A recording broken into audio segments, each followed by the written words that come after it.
Morning folks, San Jacinto Trail Report from right here at San Jacinto Peak. Today is Friday the 10th of January 2020, nearly slipped up, 2020, and just after 9 a.m.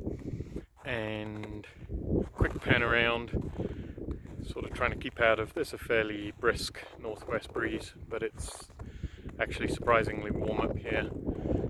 Air temperature's about 27 degrees, I think that's about -3 Fahrenheit, and with the wind chill I've got about 14 Fahrenheit, I think that's about -8 centigrade. I was up here, been up here a few times this week. I was up here on Wednesday, day before yesterday, and with almost the same air temperature but had an absolutely howling west-northwest gale and had a wind chill down to 0 Fahrenheit, -18. So the wind can really dictate what the temperature feels like up here right now.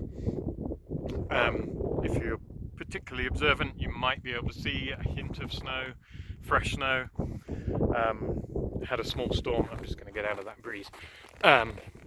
Small storm yesterday that barely qualifies as a storm, technically the 8th storm of this winter.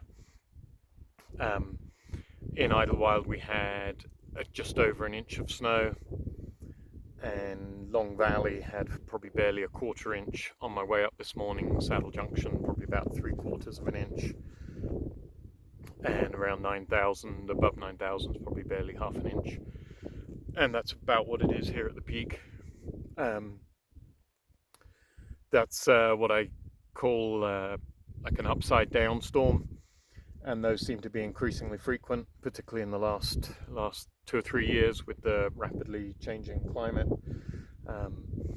So either we get a disproportionate amount of snow in the mid-elevations, or like yesterday we actually got more snow at the mid-elevations than we did up here at the peak, in the high country.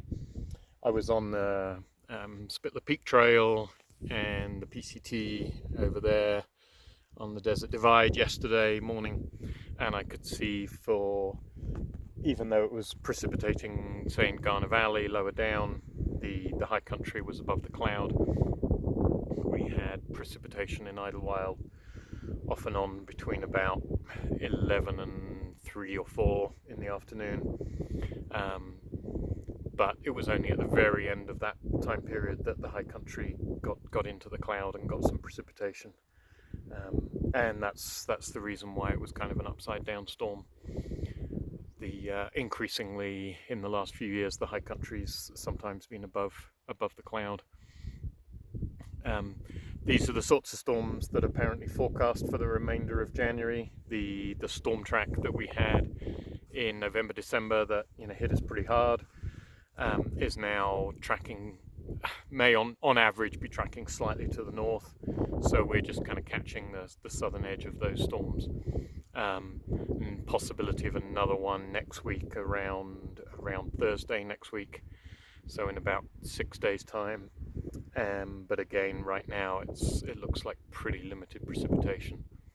Kind of scary, given that January normally is our biggest precipitation month of the year. So we'll see what happens.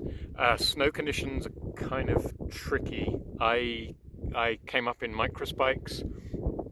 I came up on Sunday, Tuesday and Wednesday this week, and each time just came up in spikes. By Wednesday I'd actually stopped bothering to bring my snowshoes, and it was really fast because we got a good compacted, sort of freeze-thaw, melted, compacted track now through the snow that sort of more or less survived this little storm.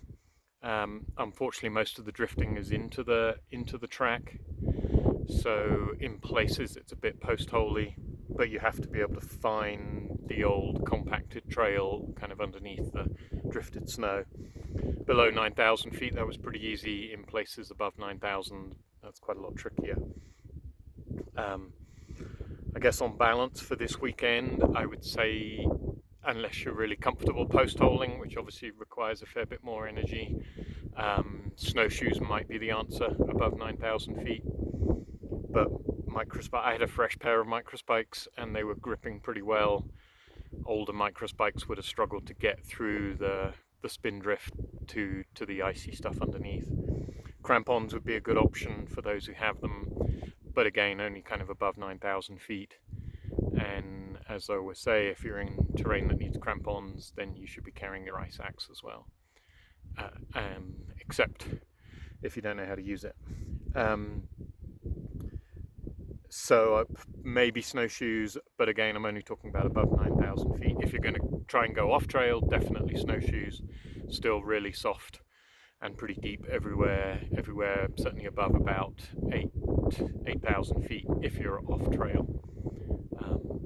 No sign of anyone having come up again on the west side yet, up from Deer Springs Trail.